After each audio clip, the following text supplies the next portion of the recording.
I am Rajan Prasad and you are viewing my channel Photo Creation. In this video we are going to Whether we are editing or retouching an image, we need to know how to zoom in and out and how to pan from one part of the image to another. And it is also important knowing how to do it quickly. To work efficiently in Photoshop, navigating an image needs to become second nature. To follow me open any image in Photoshop, first let us learn where to find the current zoom level in Photoshop. Photoshop displays the current zoom level in two different locations. The first is in the document tab just above the image in the document bar. You will find the zoom level to the right of the file name. Here you can see that my image is currently being viewed at 25% view size. The second place to find our current zoom level is in the bottom left corner of the document window. Again, it is also showing that I am viewing my image at 25% of its actual size. To change the zoom level, click on the current zoom level to highlight it. Then enter in your value as I am doing, press enter, and you will see that Photoshop instantly shows the image in new zoom level. Another way to change the zoom level of your image is from the view menu. In the menu bar, click to open the view menu. Here you will see several options. The first two options, zoom in and zoom out, are extremely useful, and you will see that each one has its own keyboard shortcut. To zoom, use the shortcut Ctrl+. To zoom out, use the shortcut Ctrl-. Let us try this shortcut. I am now pressing the shortcut Ctrl+ for zooming and Ctrl- for zooming out. Directly below the zoom in and zoom out options in the view menu is the third option, Fit on Screen command. Its shortcut is Ctrl-0. It tells Photoshop to instantly jump zoom to the image to fit entire screen. See the image, I am clicking this option. Another very useful option under the view menu is 100%. Its keyboard shortcut is Ctrl-1. The 100% view mode instantly jumps your zoom level to 100%. At this level, each individual pixel in your image takes up exactly 1 pixel on your screen. In Photoshop, there is a dedicated panel only for zooming, known as Navigation panel. Go to the window and click to open the Navigator panel. Navigator panel displays the current zoom level on the left bottom as you are seeing here. By the side of this, you will find a slider. With the help of this slider, you can zoom in or out as I am doing. Here, you will also find a screen showing the whole image and a red rectangle inside it showing which part of the image will be visible after zooming. You can also move red rectangle with the mouse to choose a different area for display. As I am doing, see the image as I am moving this rectangle. For more precise control, we use Photoshop's zoom tool. To find the zoom tool, you will find the zoom tool near the bottom of the toolbar.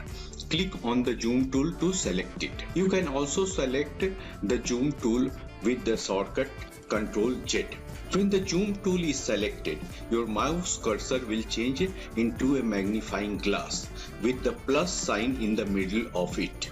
The plus sign means that the zoom tool is currently set to zoom in mode.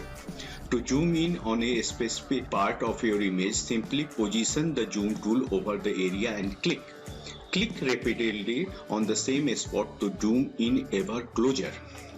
To zoom out with the zoom tool, press and hold the Alt key. You will see the plus sign in the center of magnifying glass changes in a minus sign. Click to zoom out. A faster way is to select it from the keyboard. We have already seen that we can select zoom by pressing the letter Z. But even that is not the best way to work.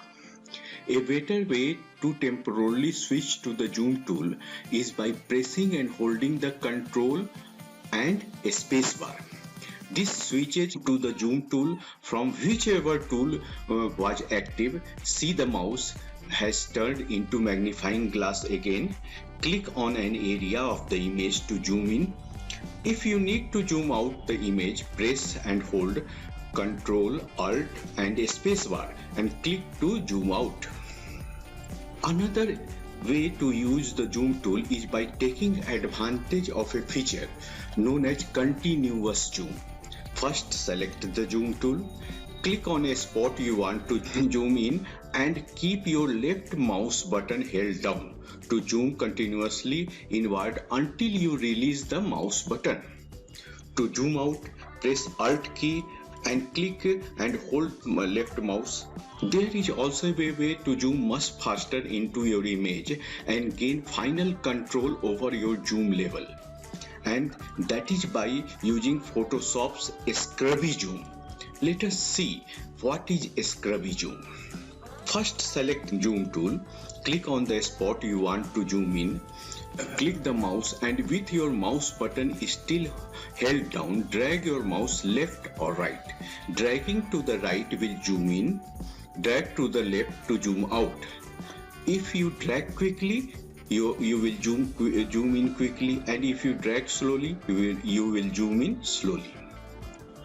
Yet another way to gain more fine-tuned control over your zooming level is by using the scroll bar of your mouse.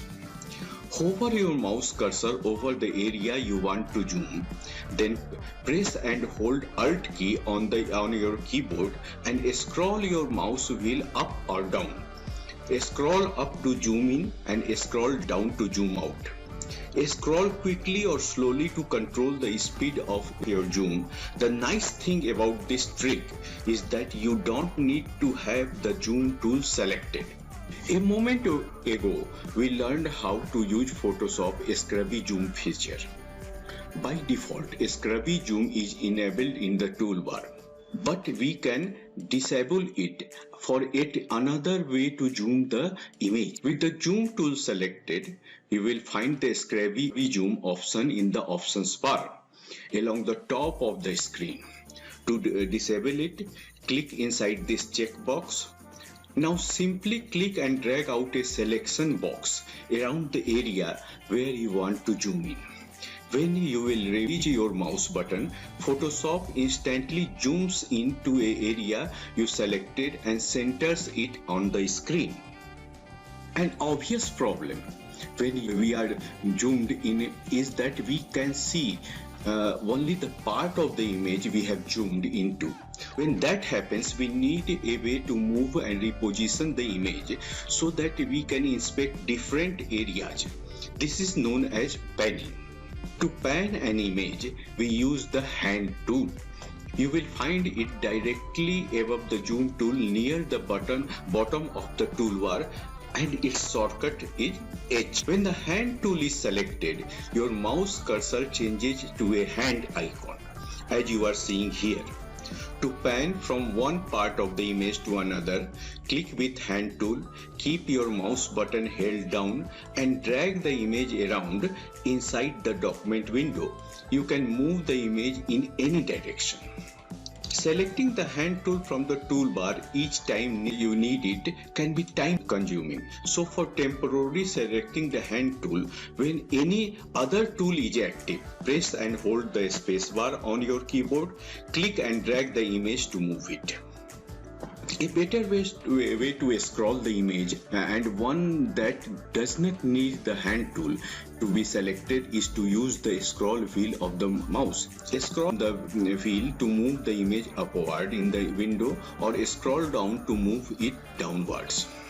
Press and hold the Control key on the keyboard and scroll up to move the image to the left, or scroll down to move the image towards the right. The final way to pan an image in the Photoshop is to use what is known as bird's eye view. To use the bird's eye view, press and hold the letter H on the keyboard, click on the image. Photoshop will zoom the image out so it fits entirely on the screen. When you leave the mouse button, the image comes to its original zoom. You have now learnt many ways to zoom and pan the image. Open any image and practice them all. And do tell me in the comment box which is your favorite way of zoom and pan.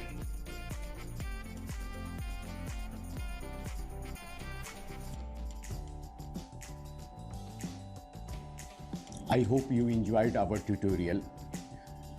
Kindly subscribe and like our video channel for more interesting video tutorials. If you want to get notification about our upcoming tutorials, kindly press the bell icon.